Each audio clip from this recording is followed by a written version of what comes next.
She stood alone in the snow, a tiny girl shivering in a red dress, whispering words no child should ever say. When she told the CEO, "Sir, my mother didn't come home last night," he didn't know that following her through the snow would change both of their destinies forever.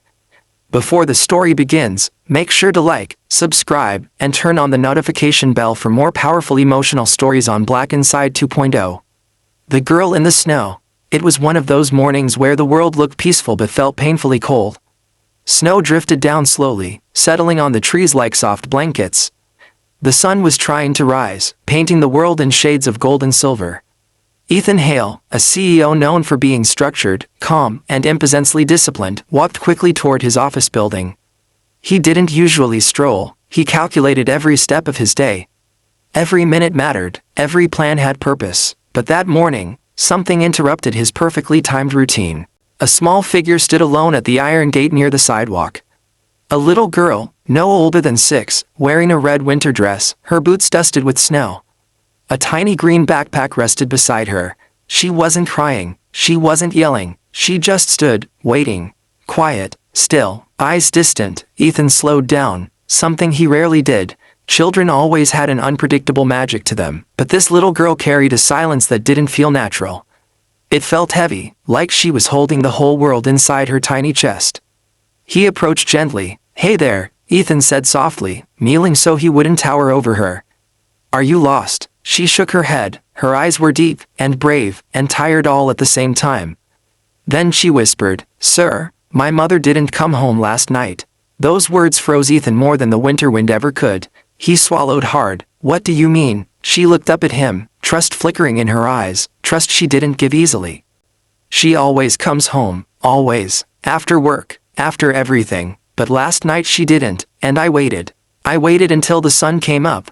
But she didn't knock, she didn't call." The girl sniffed but didn't cry. She wasn't the type to fall apart. "What's your name?" Ethan asked. "Ava. And how old are you?" 7. Ava pointed to the backpack. "I packed my things, just in case she can't come." That made Ethan's heart clench. But then Ava said something even heavier. "I came here because this is the way she always walks home. I thought, maybe something happened on the way. I thought maybe someone like you could help." Her small hand reached for his. And Ethan, CEO of one of the biggest companies in the city, felt something shift deep inside him. He took her hand. "Okay, Ava," he said firmly. "We're going to find your mother. You're not alone." And that was the moment everything changed. The footsteps in the snow. Ava led the way, her boots crunching through the fresh snow, while Ethan walked beside her protectively. "Where do you live?" he asked. "Over there," she pointed, "behind that old bakery. The one that closes early. And your mother works at the hotel. She cleans rooms. She does double shifts sometimes, but she always calls when she has to stay. Last night, she didn't." Ethan nodded, absorbing every detail. "Did you try calling the hotel?" "Yes." Ava's small voice trembled. "They said she finished her shift. They said she walked out at 8 p.m. Ethan exhaled slowly. A woman walking alone at night during winter. There were so many things that could have gone wrong. But this story would not end in tragedy.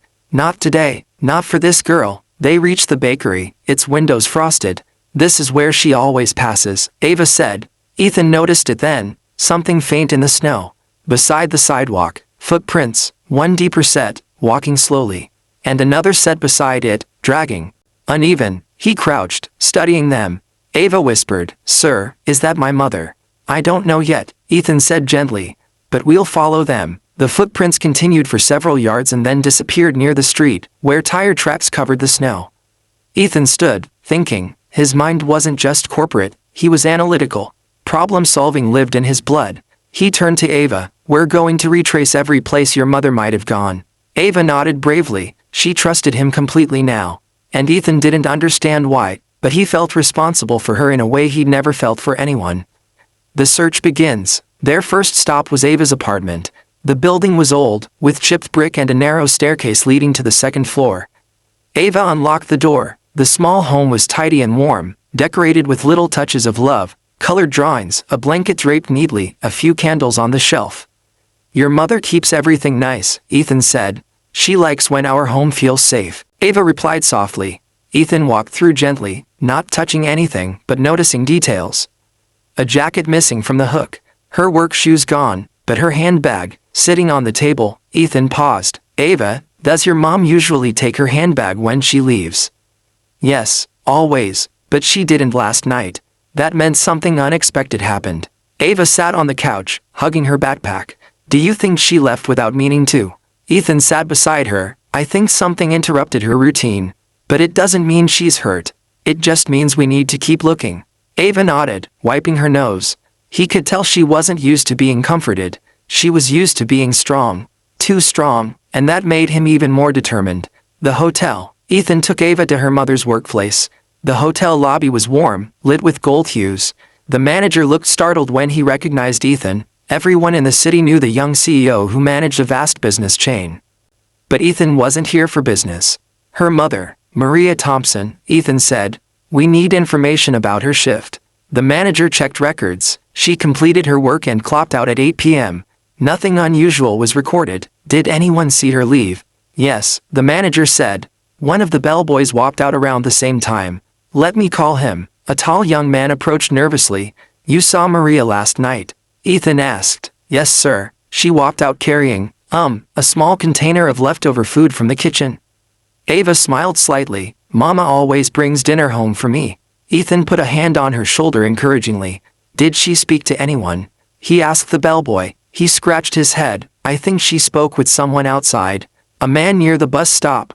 I didn't see his face. Ava perked up. What kind of man? The bellboy shrugged. I just remember he had a long dark coat. Ethan pressed gently. Did she seem frightened?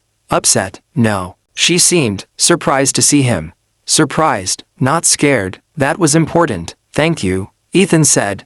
He turned to Ava. We're getting closer. Her eyes shone with hope. Through the snowy streets, Ava held Ethan's hand tightly as they walked down the street toward the bus stop where her mother had been seen. The snow was deeper now, wind picking up. Ethan took off his scarf and wrapped it around Ava's neck.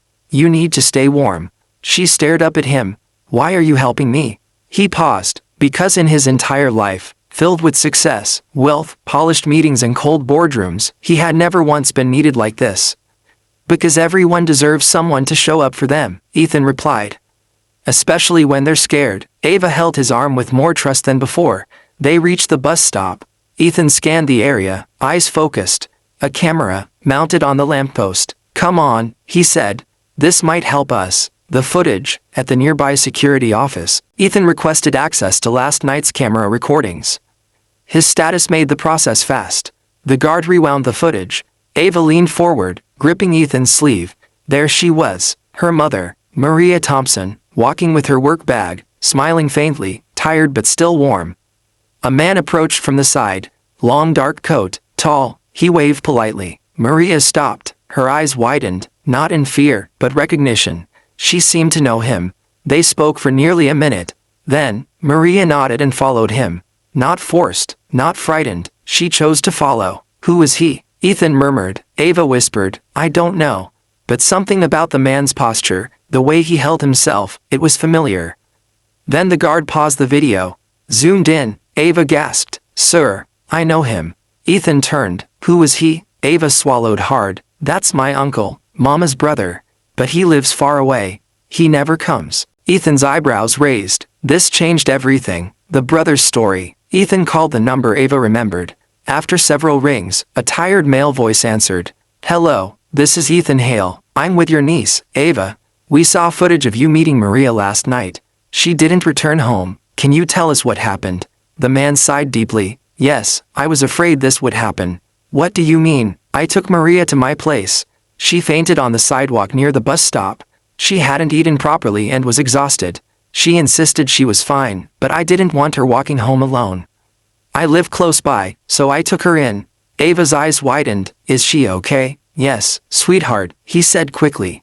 She's okay. She's resting. She wanted to call you, but she was too weak. I'm sorry I didn't contact you sooner. Ava burst into relieved tears. Ethan gently rubbed her back. Can we come see her? Ethan asked. Yes, I'll text the address. Ava hugged Ethan's arm tightly. We found her. We found Mama. He smiled softly. Yes, we did. But deep inside, something else bloomed. The realization that he didn't want to leave Ava's life after today. The reunion. Maria's brother lived in a small, quiet home not far from the bus stop. When the door opened, Maria stood there, weak but smiling, wrapped in a blanket. "Mama," Ava cried, running into her arms. Maria held her tight, tears falling into Ava's braids. "My sweet girl, I'm so sorry, I didn't mean to scare you." Ava clung to her fiercely. "I thought something bad happened." Maria stroked her cheek. "Something almost did, I was too tired to walk. Your uncle helped me." Ethan stood by respectfully. Maria looked at him. "You must be the man who helped my daughter." Ethan bowed his head slightly. "I just did what anyone should." But Ava shook her head. "No, not everyone would have helped. But he did." Maria's eyes softened with gratitude. "Thank you," she whispered. Ethan suddenly felt something he hadn't felt in a long time, warmth inside his chest. A belonging, a sense of purpose, a new beginning. Maria recovered over the next few days. Ethan visited often, first to check on her health, then simply because Ava asked. Their bond grew naturally. Ava adored him, Maria respected him, and Ethan found himself smiling more than he had in years. One evening, as snow fell again softly outside, Ava climbed onto Ethan's lap with a drawing she made.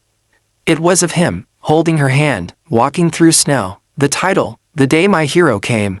Ethan's eyes softened. "Ava, this is beautiful. You're family now," she said quietly. Maria looked at him, her eyes full of a gratitude that went deeper than words. Ethan knew it then. This wasn't just a moment. This was the beginning of a new story. For Ava, for Maria, and unexpectedly, for him too. A family built not by blood, but by kindness. A bond formed through snow, courage and hope. And that winter night, Ethan realized, sometimes destiny doesn't knock, sometimes destiny whispers, "Sir, my mother didn't come home last night." And everything changes.